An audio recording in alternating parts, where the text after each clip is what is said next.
From the wonderful world of Disney, one day on Beetle Rock.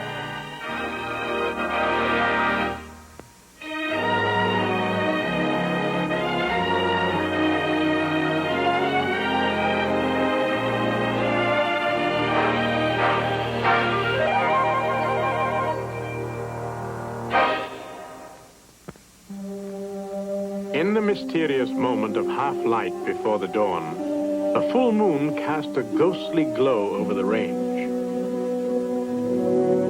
Then the bold sun peaked above the distant summit, announcing the coming of another day.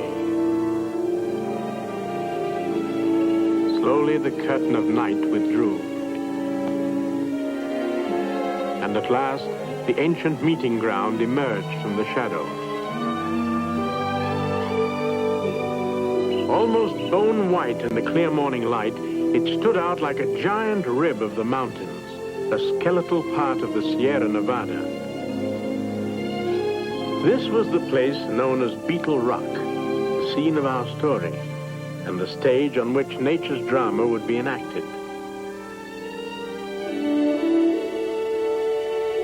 Hidden away in this high country were to be found Earth's oldest and largest living things. Trees as tall as the sky itself, trees as old as the Bible, California's giant sequoias. Like the pillars of some pagan temple, they reached towards the heavens.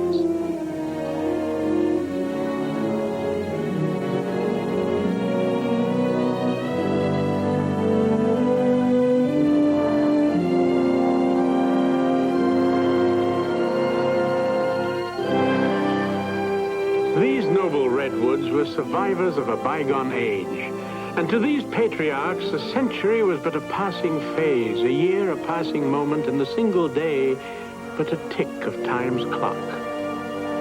Yet a day was the time limit of our story. Within that span of hours, between sunrise and sunset, much could happen to change the lives of man and beast, as we're about to see.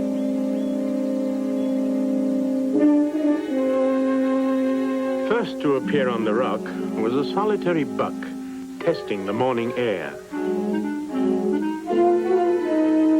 In the shadows were the members of his herd, the does and fawns and younger bucks that had accepted his authority.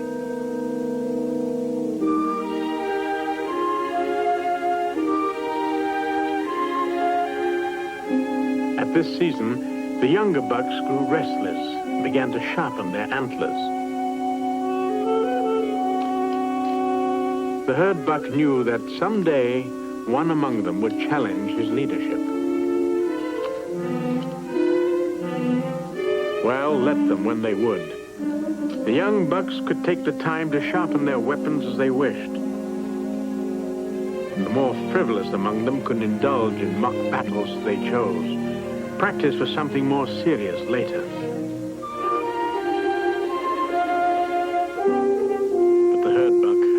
Important things to consider. Such things as the mountain lion, that most dangerous of enemies.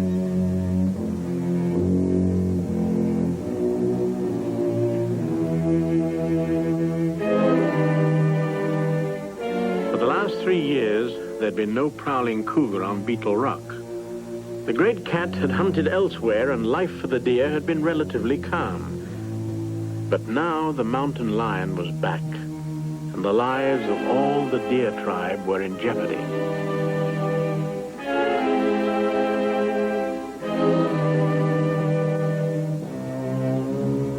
From this moment on, the days of the herd buck would be spent in eternal vigilance. Within the hour, 2 other newcomers had invaded these parts. 2 hunters from the broad flatlands of the San Joaquin Valley, some 50 miles distant. These nosy and energetic strangers were a pair of wandering coyotes. They were somewhat far afield from their normal haunts, yet the presence of small game here had brought them all that distance.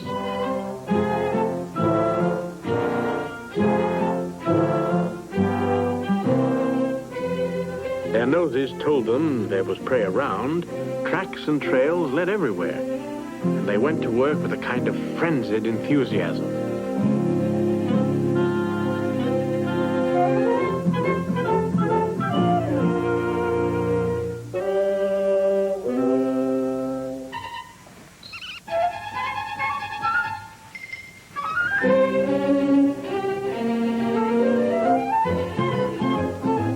As the coyotes worked their way up the slopes, it became apparent they weren't doing too well. As speedsters, their performance was amazing. As endurance runners, their talent for covering ground was astonishing. But as hunters, they seemed to lack something.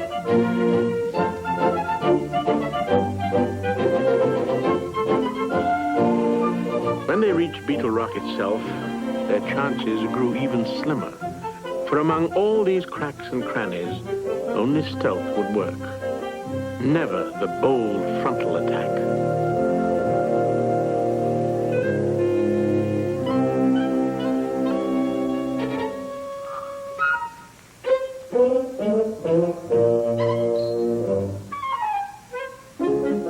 This was a time for the meek and mild to stay safely hidden. And so far as the coyotes could tell, the nearby meadow seemed utterly empty.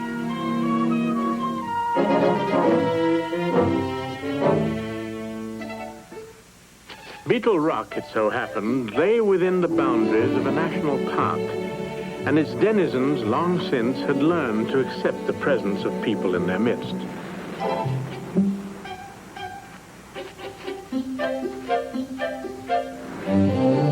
For the human visitors, meanwhile, the attractions here were many.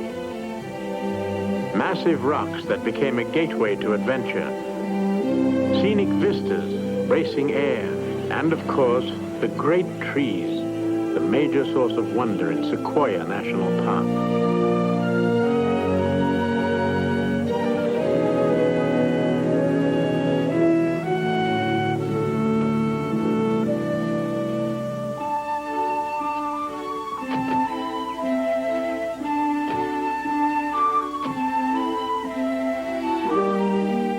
Within a stone's throw of Beetle Rock, there stood cabins with people living in them. Visitors and vacationers come to renew the simple life.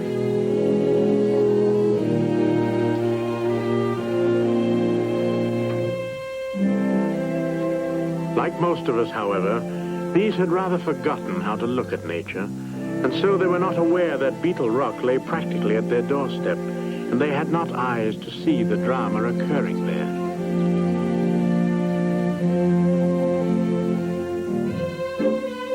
On yet another part of the rock, the cougar's two kittens ventured forth to see a bit of the world on their own.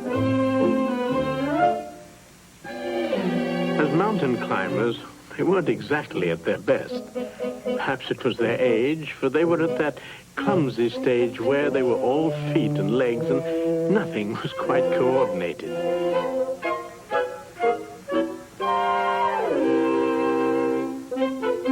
And they still indulge in the habit of kittenhood.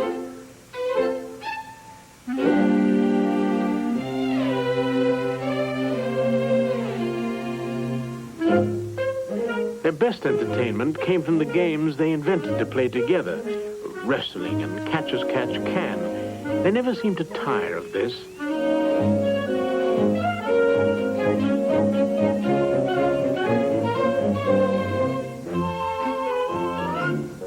As hunters, these kittens weren't the menace their mother was.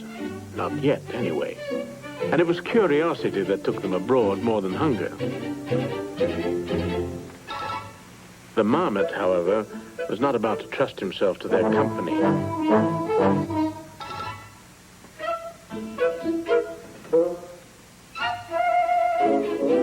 The only thing was, he hadn't counted on their quickness, and they were upon him almost before he knew it. Like all cats, the kittens were intrigued with anything that moved. Here was a kind of pine cone that made the game more fun. It tended to fight back.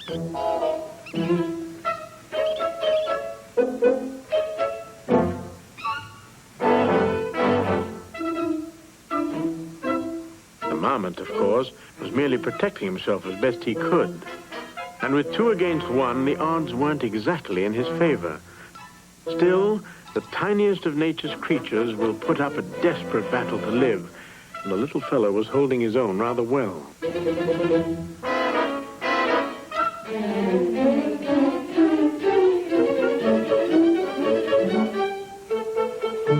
Now the cougar youngsters found a new kind of game, a sort of follow-the-leader contest called stepping stones.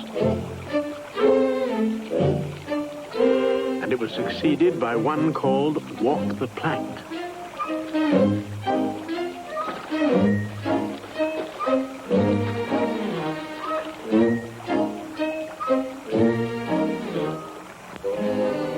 But suddenly wading didn't seem so much fun, and one of these youngsters displayed a cat's natural distaste for getting his feet wet. As might be expected, this gave the practical joker of the two an idea. A good ducking would soon take care of that kind of squeamishness.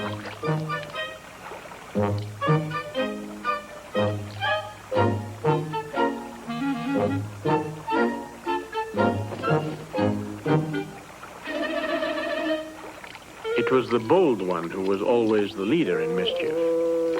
And he seemed to feel that once you got accustomed to wetness, you shouldn't mind it at all. Soon, he had found a new outlet for his energies.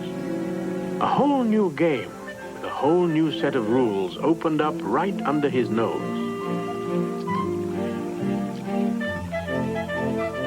And now the playfulness took on new meaning.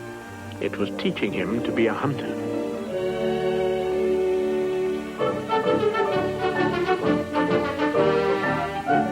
Meanwhile, some other hunters came on the scene, still no more successful than before. Their frantic travels had brought them at last to a watering place for a moment's pause, and more important, a cooling drink. The coyotes had spent the entire morning running and roving and catching nothing. And suddenly, here before their eyes, was someone doing what they didn't seem able to do.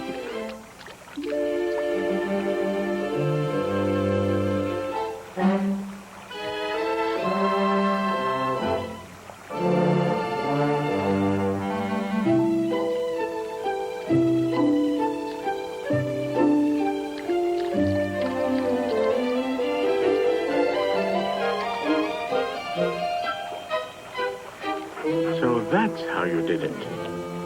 Well, if it was easy as all that, the coyotes would try it too.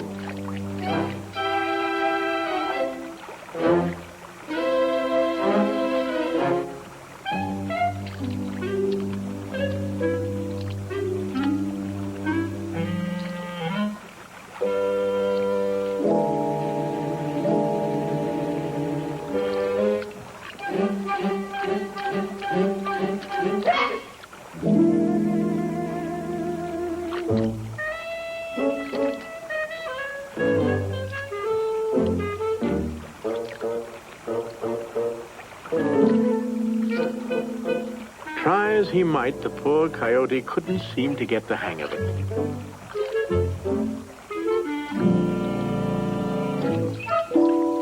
Finally, he gave it up as a bad job.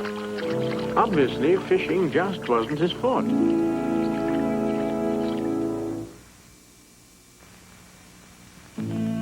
Beetle Rock was lizard land. Here, miniature dragons took the sun. Some of them almost jewel-like objects of natural beauty.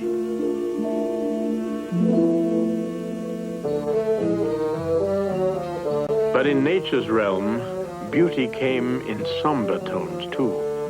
Even black could seem colorful. When the tarantula took his morning constitutional, it meant putting his best-dressed foot forward in sequence. All 8 of them in proper rotation.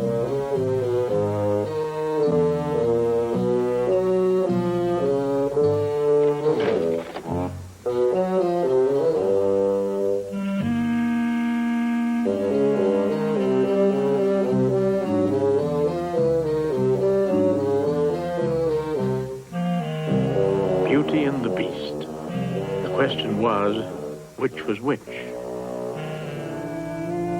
At times on Beetle Rock, beauty would crop up in quite unexpected forms. This gaudy fellow was out for his morning round, too.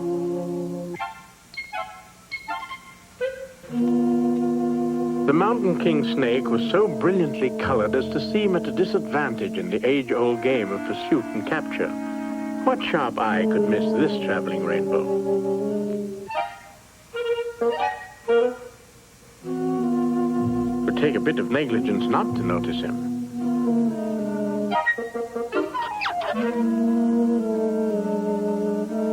The king snake had chosen a poor terrain for his hunting, and on this day he would not fare too well.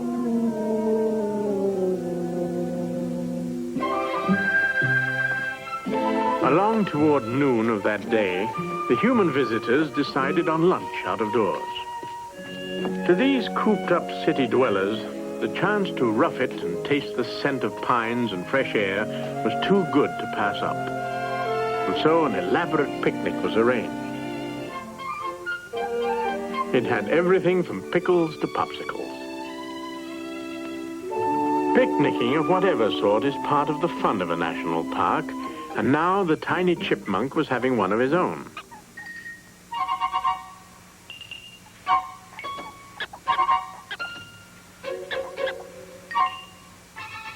In no time, the humans had an extra guest at their table, a friendly little fellow and a bold forager.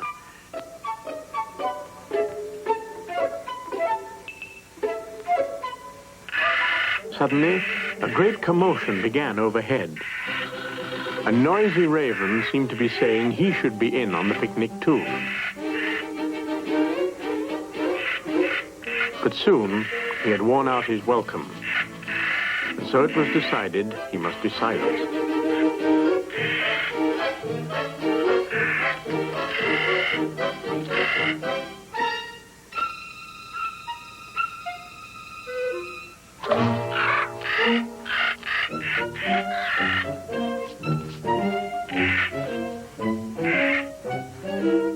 Like most of us, these folks had rather lost the knack of going to nature. Yet they could readily enjoy the experience when nature came to them. And now, to their delight, another member of the Beetle Rock community arrived on the scene.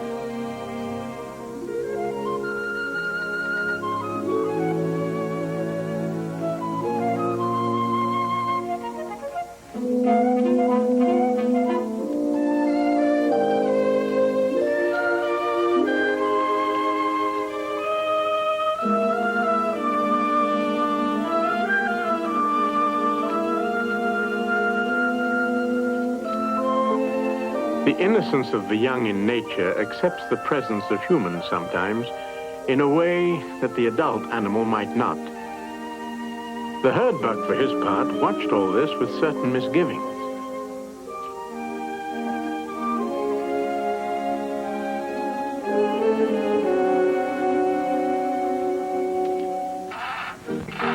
Back at the picnic ground, meanwhile, some more guests had arrived. The outspoken raven was quick to stake out his claim and seize the bonanza as his own. The little golden-mantled ground squirrel chose to stand on squatter's rights and move in wherever temptation took him.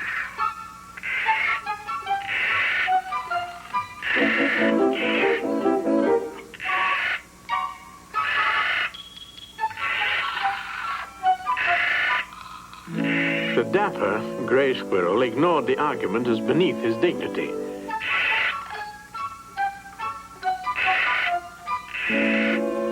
He figured it was smarter to get the goodies while the getting was good and never mind the squabbling. Besides, one never knew when the rightful owners might return and take it all back.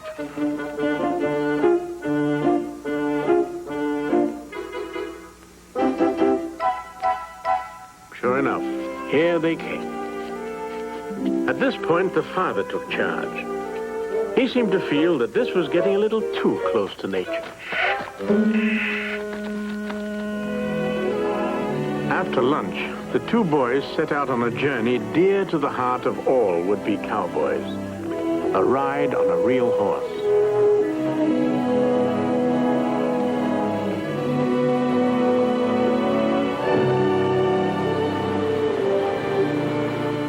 Their trip took them toward timberline, up into the high country where they could see things. Strangely, when it came to seeing nature and the life on Beetle Rock, they saw little. They missed the marmot basking in the sun, and they overlooked the badger's den entirely. The wily badger saw them, to be sure, but they never saw him. And so it was that the boys missed out on some of the most exciting events of the day. At the moment, the badger was busy renovating his front porch. A digging animal by habit, he spent much of his time in this dusty diversion.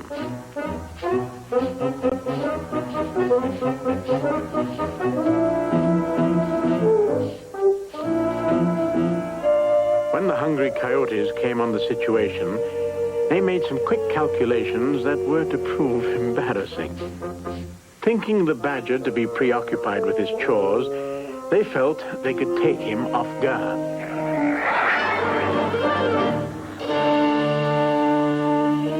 They soon learned that no coyote in his right mind ever tangles with a badger. Pound for pound, probably the toughest fighter in nature.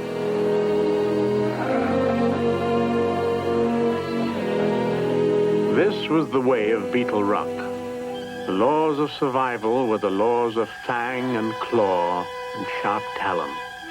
And the red-tailed hawk was a predator to be reckoned with.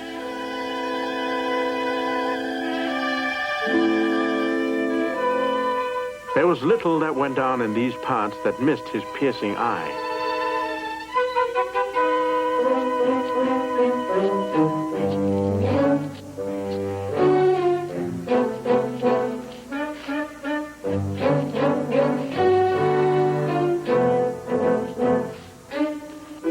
He, too, had noticed the badger's preoccupation, and he was about to make his bid in this game.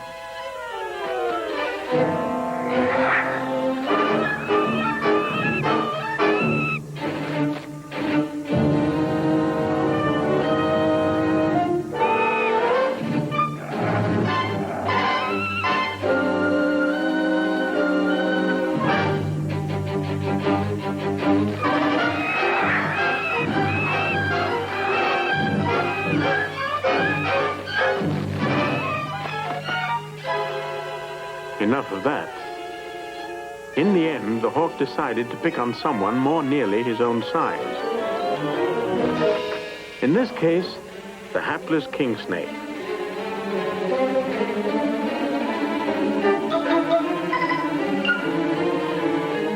When the hawk stuck to his proper role as raider from the sky, his strategy was practically unbeatable. Now the reptile had little defense to offer.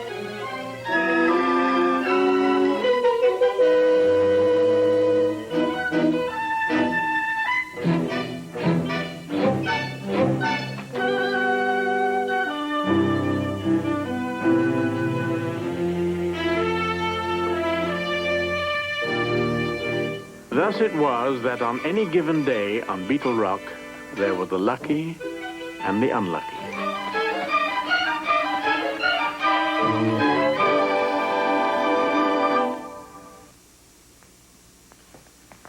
Later that afternoon, the people of the Beetle Rock cabin were busy being tourists.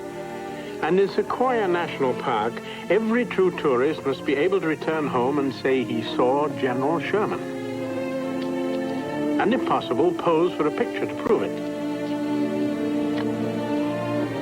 Climbing the narrow trail to the top of Morro Rock was on their list too.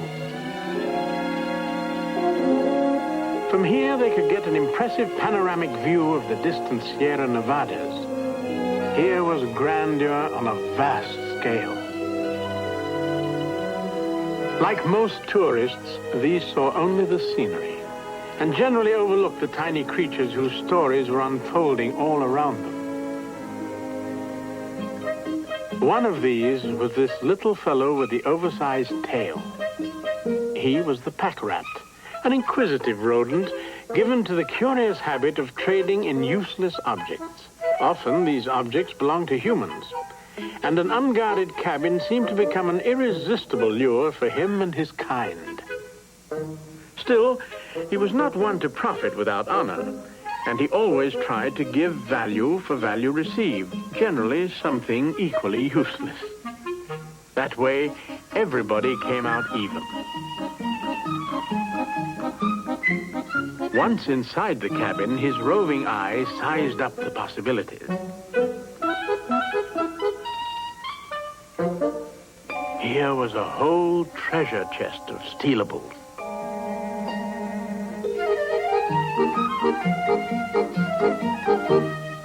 One slightly used pine cone for one second-hand ladies' compact. A fair bargain all around.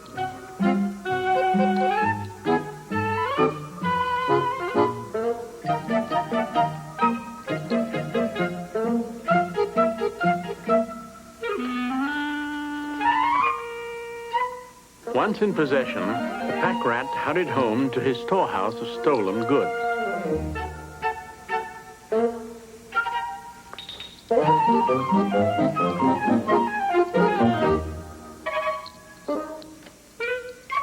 And a moment later, the badger was headed for the same place.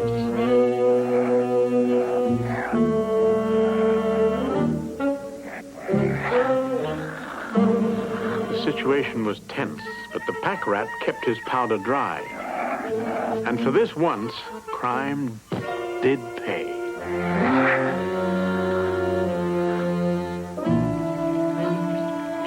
This seemed not to be the badger's day. Jumped by coyotes, pestered by hawks, and foiled by the pack rat.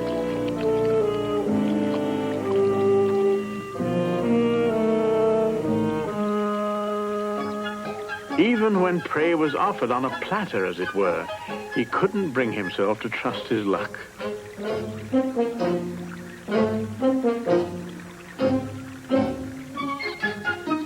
The tiny deer mice, it seemed, were out for thrills.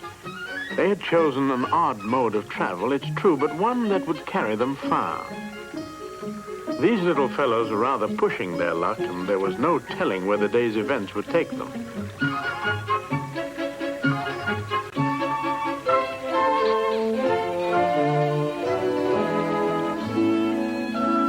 The river journey was but the first of the wild experiences that would befall the tiny mice that day. They were active little creatures, and for their diminutive size, amazingly bold.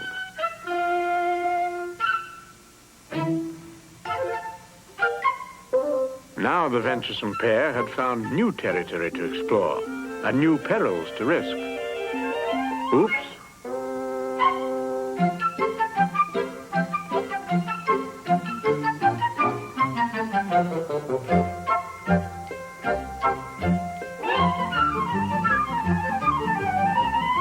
Now they made a beeline for the grocery department, and all those delicacies mice delight in and don't normally find in the wild. Things like sunflower seeds and interesting cereals, and foodstuffs such as a deer mouse never heard of.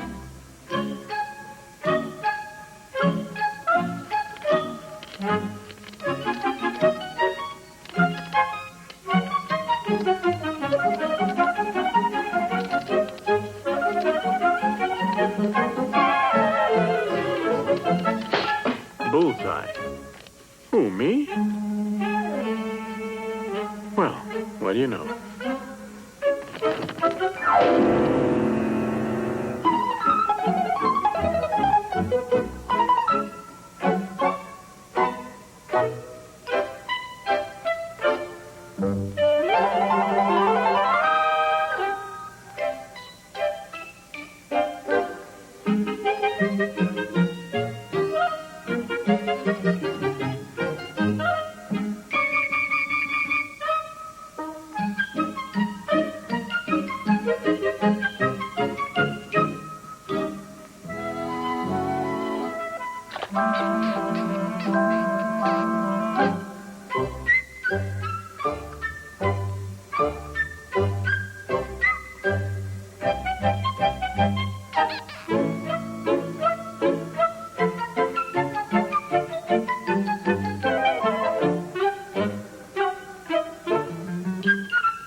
had switched from food to fun.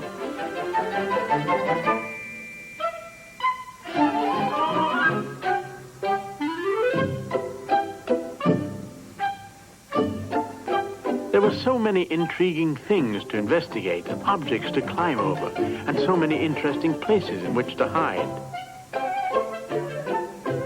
When it comes to outright curiosity, there's probably no creature to match a mouse.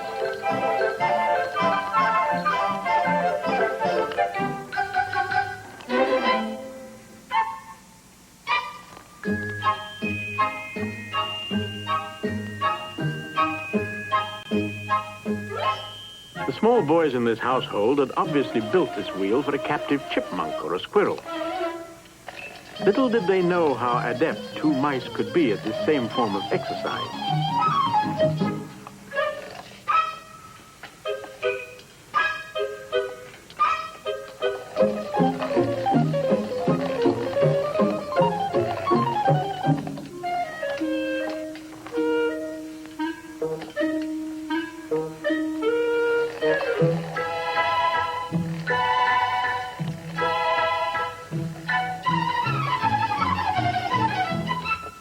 To these timid little creatures, this was not a toy at all, but a cubbyhole to hide in.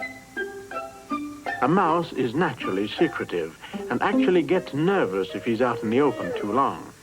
Thus, places with dark passageways and shadowy interiors are particularly attractive.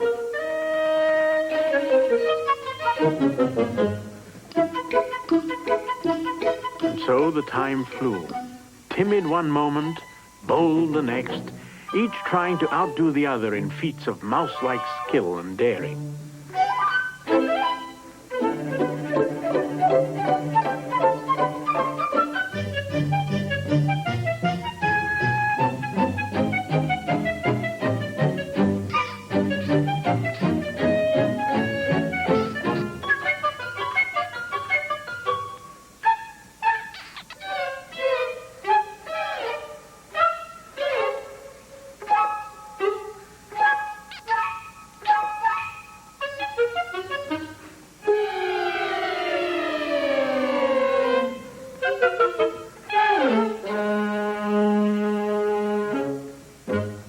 Fun was fun, all right, but sometimes it's well to remember where you are and who you are and come down to earth.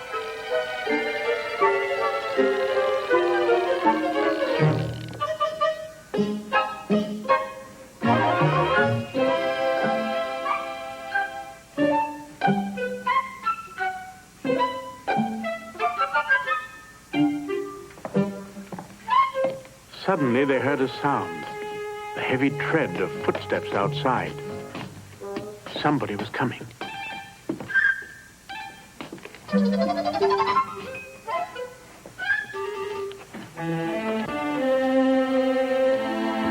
The moment they stepped in the door, the humans could sense something wrong.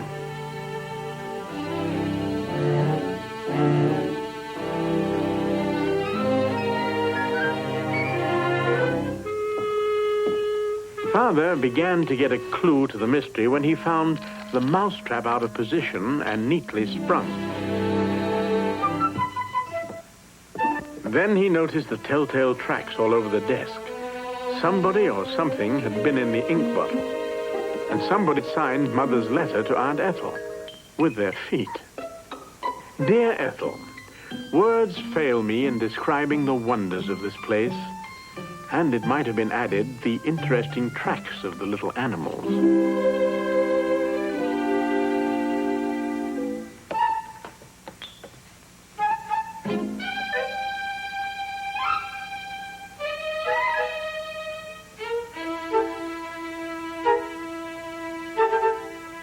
And so it was that two little creatures of the wild had the narrow escape of their lives.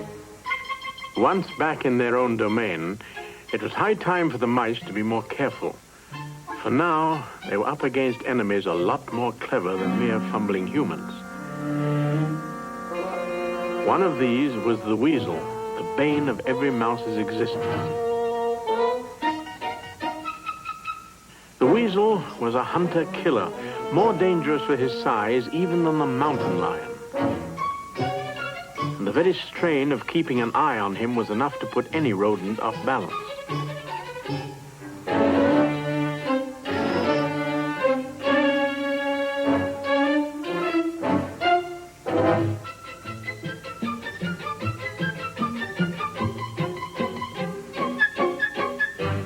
The weasel was lightning fast with quick reflexes and amazing reactions.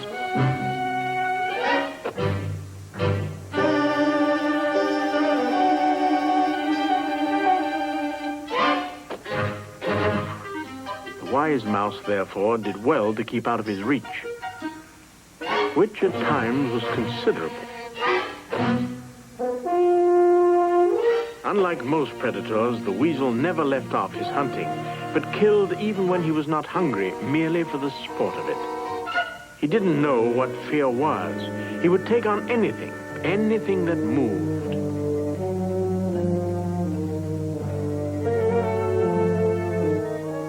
Being non-poisonous, the gopher snake had but one chance, the chance that it could capture greased lightning in its coils.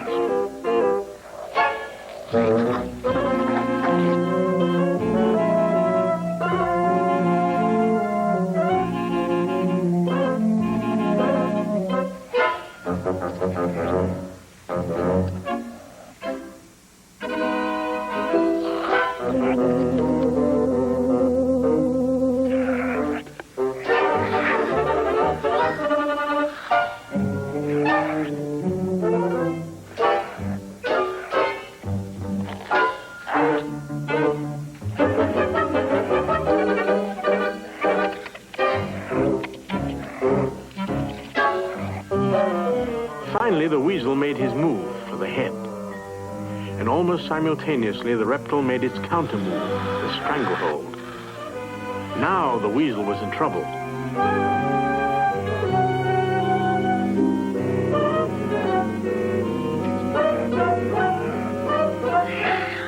Then he managed to break away, just long enough to catch his breath and back to the battle. But now the snake was trying a new strategy. It would play dead, and maybe this fiendish little fellow would go away. The trick almost worked, but not quite. Once the weasel got his bloodlust up, he didn't know when to stop.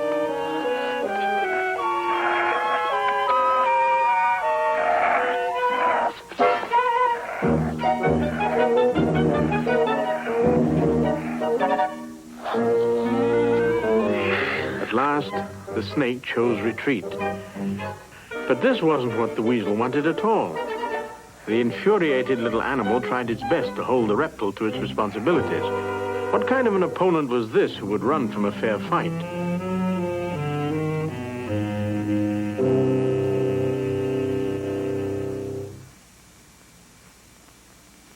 All morning long and well into the afternoon, the mountain lion had made her rounds, patience and with stealth, but without luck.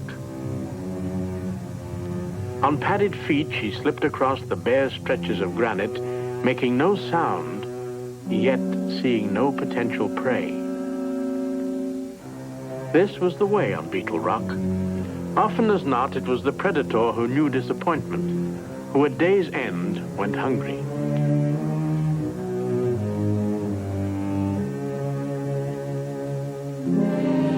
Then her pace quickened. Something had caught her eye. And now her long hunting had purpose at last.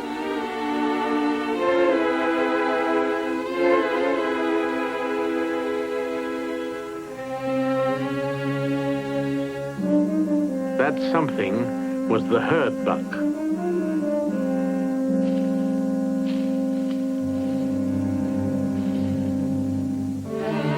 The buck was occupied with sharpening his antlers for the rutting battles he knew must come. And at this moment, his customary vigilance was not what it might have been. The cougar saw her chance.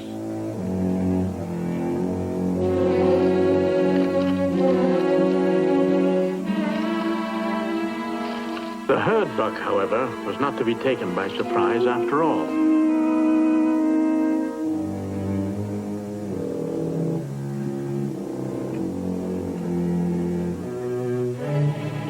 Battle-wise and wary, he did not panic, but turned away seemingly unconcerned, for he knew a trick or two of this game himself.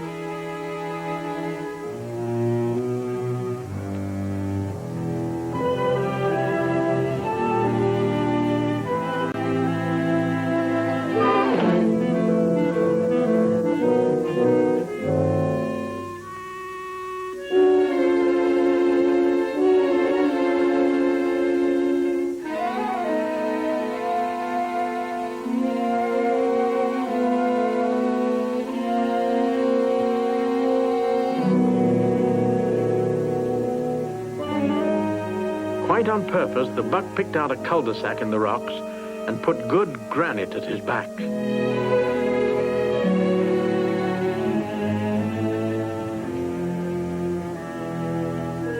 There was strategy behind his plan and long experience. This maneuver would make the cougar come to him head-on into his sharp and waiting antlers.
King above, the rumble of distant thunder announced the herd buck's victory.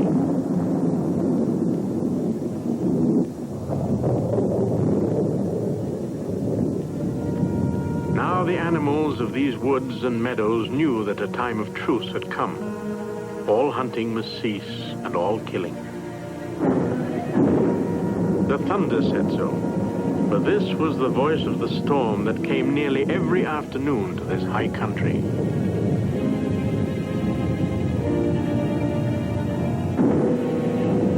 To the creatures of Beetle Rock, the echoing sound and fury meant but one thing: rain.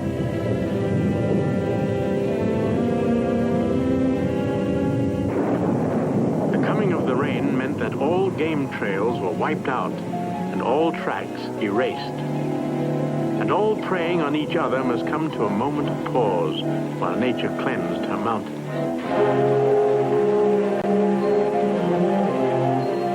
Now was the time to seek shelter if shelter could be found, and if not, to weather the storm as best one could.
The fury of the storm was soon spent, ceasing almost as suddenly as it came.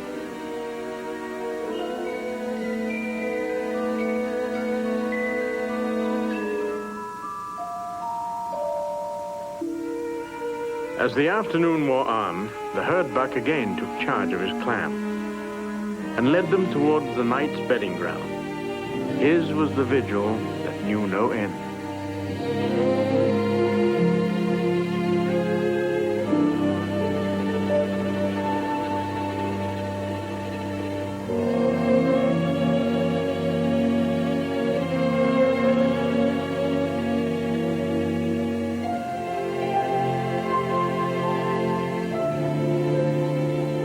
There came to Beetle Rock a moment of calm serenity, broken only by the calling of the hungry coyote. Some would listen, and some would sleep, and some would stand guard in the night as the long day came to its natural close.